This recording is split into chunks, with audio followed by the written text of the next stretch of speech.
let's move on to the next question here. We've seen you host multiple shows for international cricketers, Rahul Dravid, Tom Moody's. Are we planning to, host shows for Ranji cricketers as well, women cricketers, try and grow Ranji cricket and women cricket in the future? That's a nice question. So women's cricket, I think, has really been given this boost in the last 3 or 4 years, and I would credit. I think I credit the ICC first and foremost because they've actually been really strongly marketing and promoting the women's game, almost on par with the men's game, having World Cups at similar times, even having the standalone World Cups with top line broadcast, making sure it reaches every cricket playing nation, having top level commentators, top level umpires. It's just treatment of the game with, it's given first class treatment. Otherwise, a women's game would happen somewhere, women's World Cup would happen somewhere. It wouldn't have a proper broadcast setup. Not all games would be covered. Maybe not all camera angles would be there. So the viewer experience was limited. You would have second rate or third rate umpires and commentators officiating. What it does is it gives the treatment to the entire product as a second class product, which is what needed to change. And I like that the governing body took the step to change that. And you can see there is an audience for it. If there is an audience for women's tennis and men's tennis, even though the pace of the women's game is significantly slower than the pace of the men's game, even though maybe in the women's game you have to get used to just 3 sets, and the men's game it's 5 sets and whatnot in Grand Slams, you have to just find ways of making sure the product is still treated with the, that you care about it. Then people will care to watch. And football has still not been able to crack that. There is still not an audience for women's football like there is for men's football. But I'm quite impressed that with cricket, you could look at the Women's World Cup that happened in March just before the world, went lockdown, and you could see the results. An India-Australia final gathering 86,000 at the MCG to watch. Even the when was the England women's final? 2018, I think it was, at Lord's. Again, very well watched. So I think the women's game is on its way up, and we try and cover as much on the women's game too.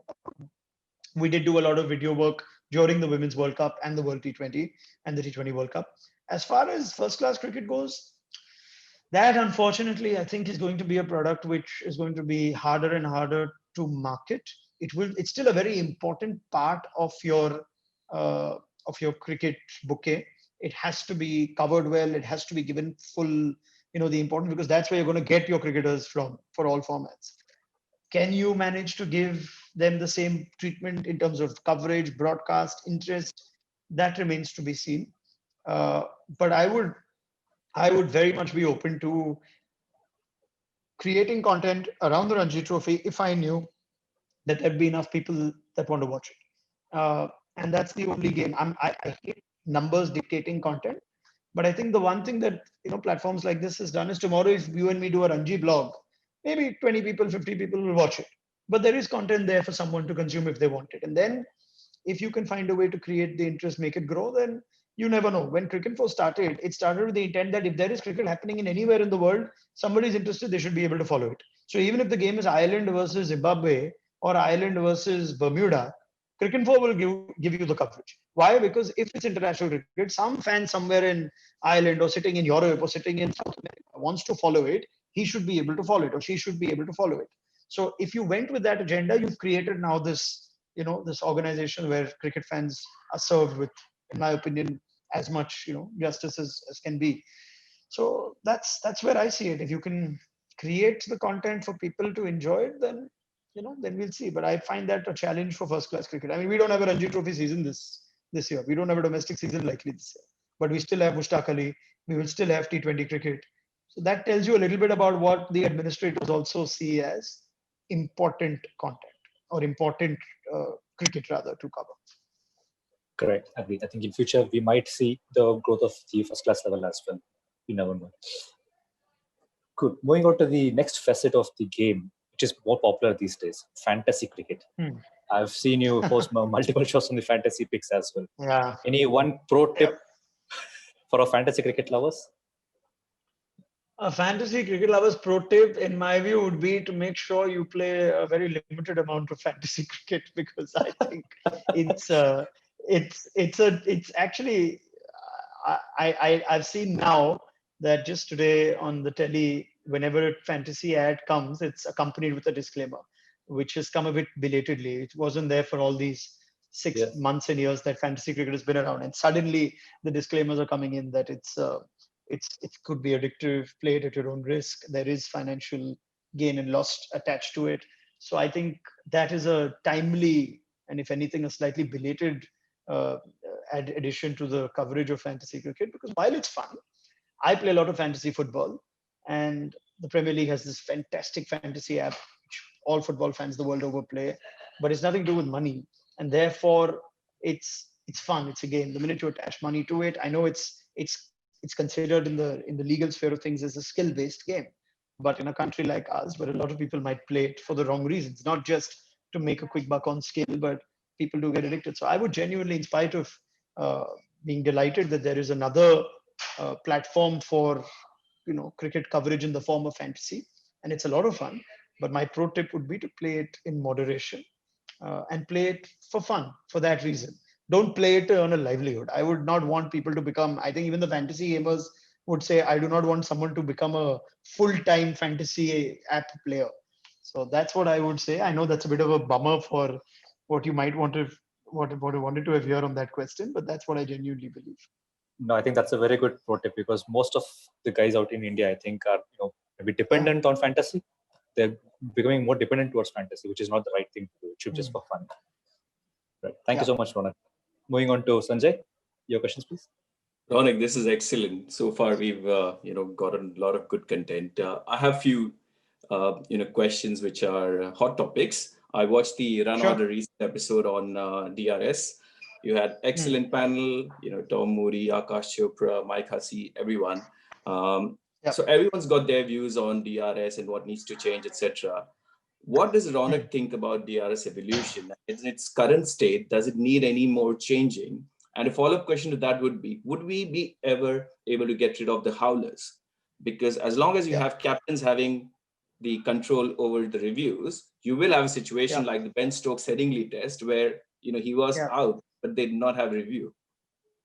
Yeah, so both questions are very good questions. And for the second question, I'll take that first, because that goes to where I believe the game has got it wrong on how the review system was started. And Ian Chappell has said this many times. He said this even in the trial stages of DRS, that it should never be in the players' hands. It should be in the officials' hands. And the only other sport that does that is football, right? With the VAR, where it's not up to a captain of a team to review a referee's decision. The VAR, or the video assistant referee, and the on-field referee between them communicate whether an obvious error has taken place, and they have their mechanisms to try and eradicate it. As far as cricket goes, the minute you started giving it to the hands of the players, it will still leave the scope for the incorrect decisions to stay. And that is not because the umpire is poor, it's because you have now taken away the tool that you invented only to remove the howlers, essentially to remove the howlers, right? So I think cricket got it wrong there. And I still believe until you do not change that, it doesn't matter whether you give them 10 reviews, it doesn't matter whether you change the nuances of the umpire's call, or whether you get technology which is superior to hotspot or it's superior to RTS. It doesn't matter, because if you're limited to the number of reviews, you can give a captain 10 reviews, he may exhaust all 10, and you may get an 11th one where the decision is incorrect, and the test match or the game's course has been affected. So that is not the solution. The solution would ideally have been if the 4 umpires between them manage the system on their own, right? If you have allowed appeal, you know how quickly now we've already reached a stage where the 3rd umpire is monitoring every front foot no ball, which means the technology is already there to be fairly instant. If there is an obvious error, by the time an appeal is made, you know that there is going to be some amount of time taken. There's a quick check, and by then the umpires can find a way to get the right call. That's not going to happen, because that would be too easy. If everyone listened to me in cricket, we'd have a lot less issues. So that's where I think fundamentally they got it wrong, because they continue to keep it in the hands of the players. So it is used as a tactical tool. Let's give it a shot. Maybe umpire's call hoga, but maybe red bhi hoga, 3 reds. Maybe you'll get 3 reds. So let's try. That was never the intent of DRS. So the first thing I'd like to say is umpire's call has become a debate because Sachin Tendulkar has put 3 tweets and a 1 minute long video on it. So, and there are those even during this test series that have given opinions on it, be it Shane Warne, be it the others. So here's what I would make of it. Umpire's call, again, is one of those decisions which is marginal. DRS was never intended to be looked at as the mechanism to decide on marginal calls. It was there to remove the howlers, which I believe it has done to a large degree. If a face is at the receiving end of a howler and cannot correct it, in some ways it is the captain's fault or the batsman's fault, right? Because he has been selfish. Too many batsmen are reviewing every LBW because they want to try their luck. That was never the intent. So I think cricketers have not got the review system right. You are supposed to take a review only if you are absolutely certain that either you've smashed it and the umpire's given you LBW, or it's hit another part of your body. That's when you take it. The minute you start taking it to these 50-50 calls, you will find all sorts of ambiguities. As far as the current rule itself goes, it's very simple why umpire's call needs to stay. Cricket is a unique sport. I said this on Run Order too.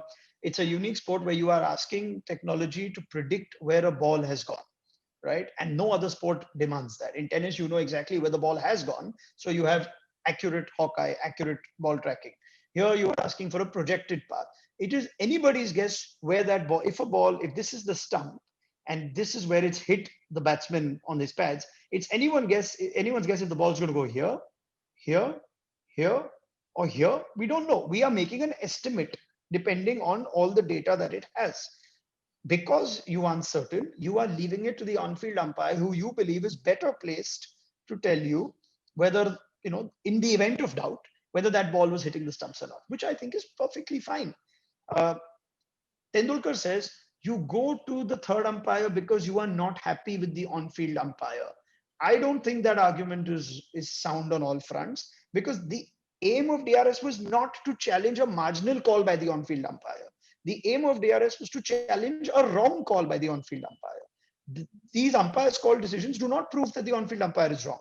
So you cannot start holding this against them because it suits or doesn't suit your team's performances. I would be staggered if Tendulkar, while he played, would have made this argument, because this is a completely pro-bowler friendly argument. And it's not about Tendulkar. No batsman would have done it. Are you telling me now that if you're saying if it clips even part of the bails, it should be a clear red and it should be overturned?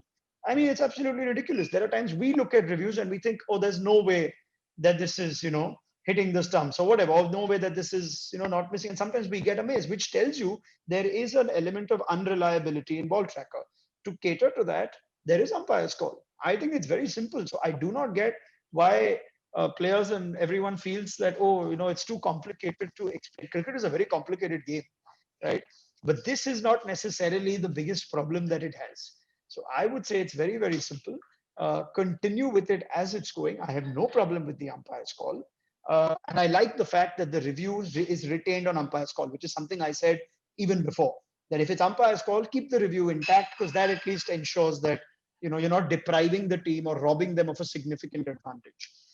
That's where I stand on umpire's call. But I reiterate, if you want to remove the howler, you have to take it away from the hands of the players and put it directly in the hands of the officials. How is it that they're managing to do this no ball thing so well? They're doing it, right? Between the officials, they're getting every no ball right. Now just add that to everything else. I think you should do it for the white ball. If it's hit the batsman's pad and the umpire's given it wide erroneously, there should be a quick check-in. No, it's hit. Take it back. You should do it for the short run, which we saw in the IPL. So I think if you take it away from the players' hands and you give it to the officials, they'll be able to apply it more broadly. Right now, you're only able to review certain things in cricket. So that becomes as a result of the structure of the current player review system or the decision review system. So that's where I stand. Take it away from the players and then we'll get rid of the howlers. But I don't think we're anywhere near getting there. Excellent, Raunak. Great points. Moving on, I have a question on whether the Indian players, especially the ones which are on the fringe or sort of not contracted or retired, whether they should be freely allowed to play in other T20 leagues, because there are a lot of players who even when they are around are probably missing out on having good experience of these international leagues, which everyone else around the world is benefiting. Yeah, absolutely. 100%. I see no reason why this shouldn't be allowed. And I don't think it should be something that's only for retired players, or they've officially announced their retirement, which is the current rule. I mean, if you're not earning a livelihood, if you're not, I can at best understand if the BCCI says you are part of the centrally contracted players list, then you can't play elsewhere, because that becomes about managing injuries, workload, all of those things. So I get that. And I think anyone in the centrally contracted players list, A, B, C, that's basically 30 to 35 players who are your premier plus your immediate set of reserves, and they are not allowed to play, I can understand that. Every other player, I mean, what stops? And why would you not let a Rinku Singh go and play if he gets an offer to play in the BPL? Why would you not let Saurabh Tiwari go and play in the LPL if he wants to play? These guys are not anywhere near making it to the Indian team. They are still young. They still have a lot of time ahead of him. But this is the kind of, they can earn a livelihood through it, which a lot of other cricketers who don't go for big money at the auctions, can't. So there is no rationale in me. I know that initially it was done to protect not just Indian players, but protect the unique USP of the IPL. That only in the IPL will you get to see Kohli and Rohit and Dhoni and Bumrah, whereas you can see AB de Villiers in 4 different leagues. You can see Kieron Pollard and Andre Russell in 5 different leagues. You can see Rashid Khan in 6 different leagues. So you're trying to keep it premium because Indian players are at a premium. Fine. Let it be for the centrally contracted players. There is nothing that should stop, in my view, the board from allowing a player to make a livelihood. That is the first point, because I want cricketers to make a livelihood out of cricket. And if they're good enough to play, why not? Why are you depriving them of that? The second thing I would say is, yes, it would give them the experience. And you would ask, what good is the experience of either a Yusuf Pathan, another player who's, say, well into their 30s and not likely to be played for India, whoever it may be. Uh, I would submit that learning from different T20 leagues in the world would also make these players who are approaching retirement better coaches. They might very well land better coaching gigs. Maybe we'll see more IPL coaches as Indians if you get Indians to have the kind of T20 experience that the foreigners do. The reason that we don't look at as many Indian IPL coaches is because the best IPL coaches are coaching T20 around the world, so they have a better understanding of the game. Most franchises are going for your Tom Moody's or your Andrew McDonald's or your Brad Hodges or whoever it may be, Trevor Bayliss, Jack Callis, Brendan McCullum, Simon Catridge, Mike Hesson. These aren't guys that are only doing the IPL, right? So you are acknowledging inside your IPL that the better skill set lies in people that are connected with other leagues in the world, but you're not letting your own players go. So I think that's very unfortunate. And I think the sooner a bigger player takes that call, because that's what happens in Indian cricket. When a big player suddenly decides he wants to change it, automatically the rules change. So I would like for MS Dhoni to tomorrow say, I want to go play in XYZ league in the world. I mean, why not? Imagine the Big Bash with MS Dhoni right now. He's a 38-year-old, 39-year-old MS Dhoni. He's retired from international cricket. Let him play for CSK if he wants to. Why does he need to announce retirement from CSK to be eligible to play in the Big Bash? I mean, whatever it may be. Imagine Dhoni getting that sort of experience and maybe tomorrow potentially being maybe director of CSK or a coach or even coach for the Indian team or even a bigger role. This would help his experience. And this is a very experienced player like Dhoni who doesn't need it. But I would submit that for any player of more limited means to be able to be given this chance. So I really hope one day they get it. No, it'd be fascinating to see the Indian players in England, in Australia. That'd be a great sight. Moving on to the current India-Australia series. The series is leveled up. I was very pessimistic. I predicted that it'd be 4-0, just as any Indian pessimistic fan. But I'm really glad that it's leveled up now. One force changer for the Indian team. Would you pick Natarajan or Saini? And the other is, would you get Rohit Sharma straight in? And if yes, would you drop Mayank Agarwal or Vihari? Or would you just go with 4 bowlers and get Rohit in the mix?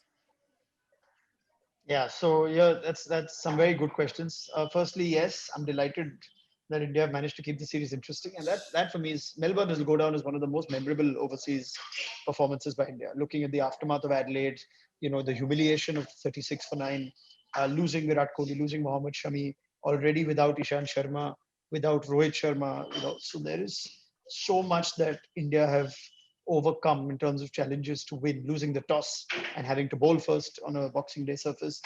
I just think it's remarkable what they've achieved. So well done to Ajinkya Rahane, and well done to, firstly picking a bold team.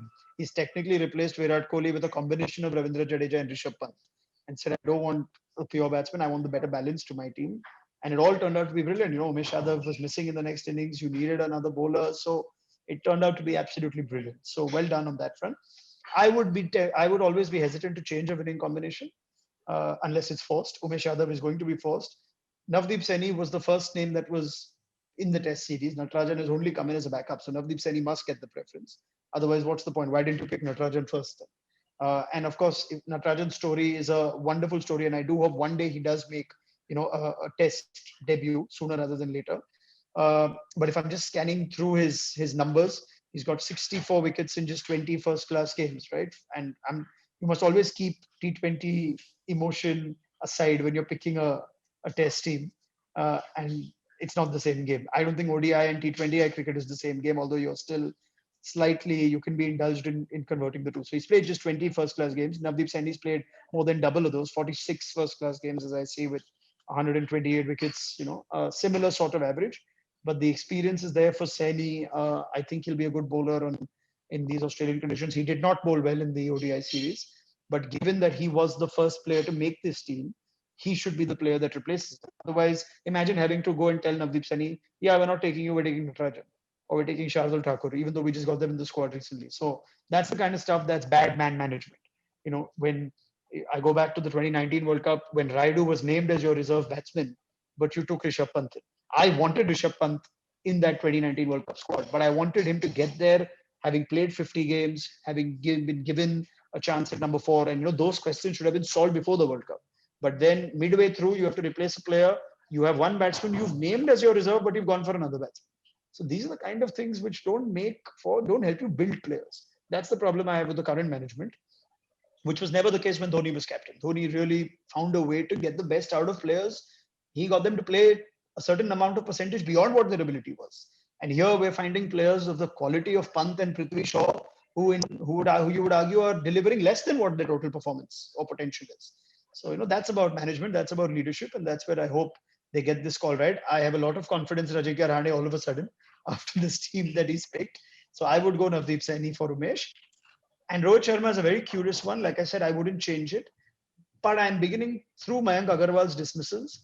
It's not only that he's not getting runs, it's that not looking like he's going to find a way to get runs. He's really at all at sea against Stark. And I think he's going through a similar, maybe a little early to judge this, but he may be going through something similar that what KL Rahul did, that in the last 2 years since Agarwal made his debut in Australia, he's played a lot of white ball cricket. He's had 2 excellent IPLs. He's now captain ODI cricket for India. And all of a sudden, there is a serious question on adaptability, adapting your game from the shorter format to the longer format, which is the reason KL Rahul lost his place in the first team. So that is something that I think, again, will come down to the coaches working with these batsmen, because there's no doubt Rahul has the ability. There's no doubt Agarwal has the ability. But the fact that their slump in Test cricket happens to come either at the same time or just after a surge in white ball cricket, I don't think is a coincidence. I think there's a serious problem on that front. And therefore, I think it may not be a bad idea to bring in Rohit Sharma, because you are bringing in an experienced player who may or may not get it right in Sydney, but you're not really standing to lose much. I don't think Mayank Agarwal, you've played him 2 tests, give him a 3rd test, and he might just take off. I think Rohit Sharma has pretty much you're not standing to lose anything if you play Rohit. And looking at how important this test is, if Rohit does fire, right, if he does get it right, then even if you take a draw from this into Brisbane, that's a great result. So I wouldn't, and let's not be fooled, Australia are still favourites in this series. Let's not get carried away that India are now going to win 3-1 or 2-1.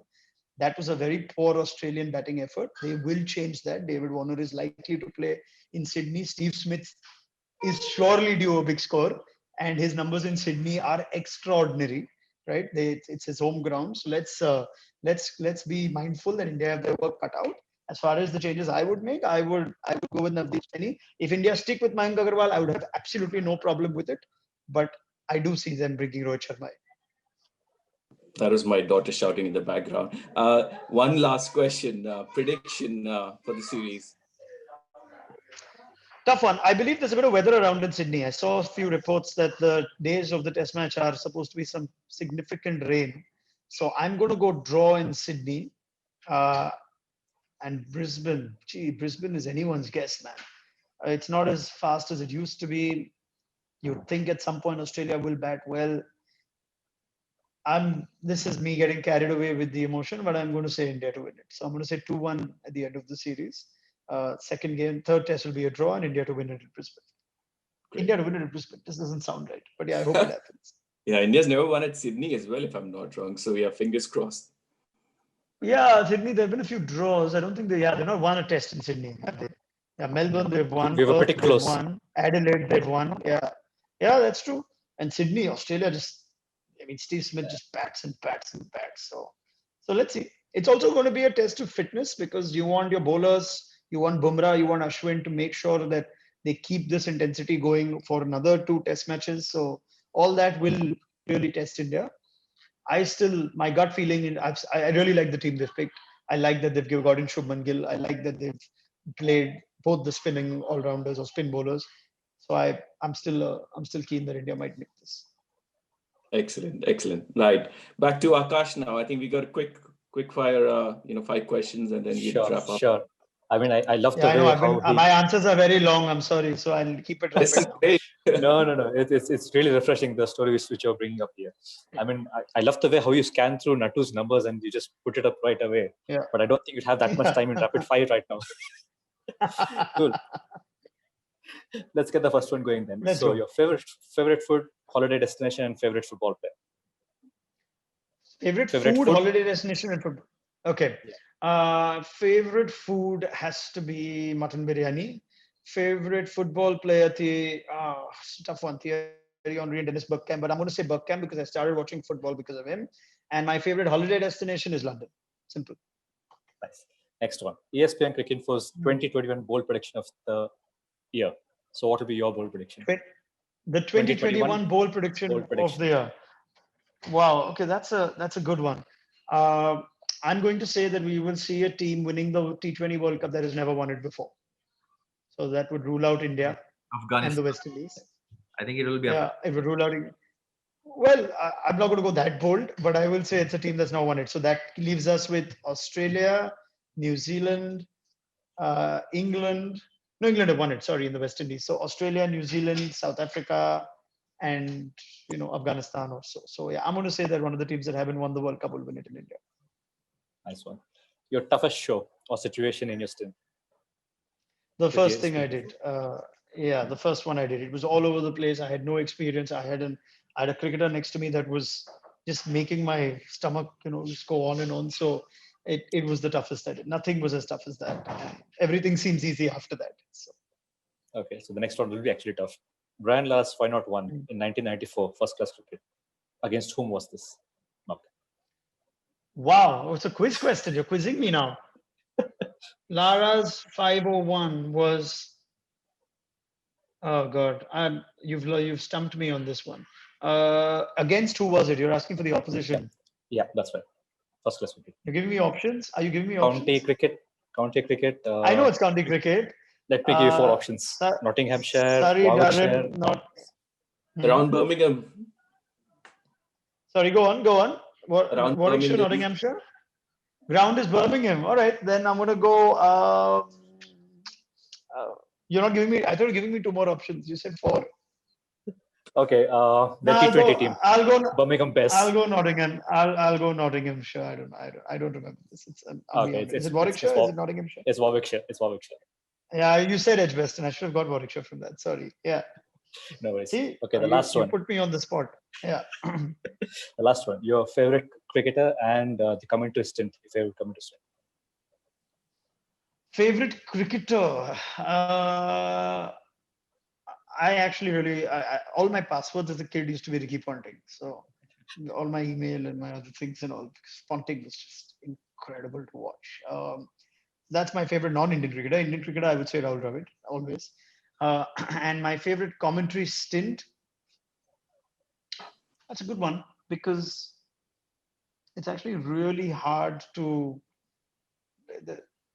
pinpoint one. I believe, Nasser Hussain is my favorite commentator, all-round commentator in today's day and age.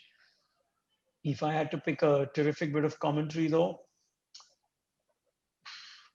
Ian Smith during the World Cup is obviously more recent memory, so that's right up there, but I'll still go the closing of the Edgbaston Ashes Test in 2005, where Richie Benaud was terrific. He said so little and it was still so impactful. So yeah, it was just brilliant. That series and everything with it, terrific. And I'll mention one more, which was Harsha during Tendulkar's retirement after it was all done. He was terrific for those 15, 20 minutes on air. Just outstanding. Amazing, Raunak. Thank you so much. Suman, Yeah. finishing thoughts? Yeah, I appreciate it. Raunak, this was very insightful from Rahul Dravid, who is Thank you. a role model, piece of advice of how to take chances in life, DRS, India-Australia series, and getting to know you. This was fantastic start to 2021 for us, and hopefully our viewers will be inspired with this kind of a show to kick off the year. Raunak, thanks again very much, Akash and Sanjay. Appreciate your time, and hope you have a wonderful 2021. Thank you very much, everybody. Stay tuned. Okay, thank you. Cheers. Raunak. Bye.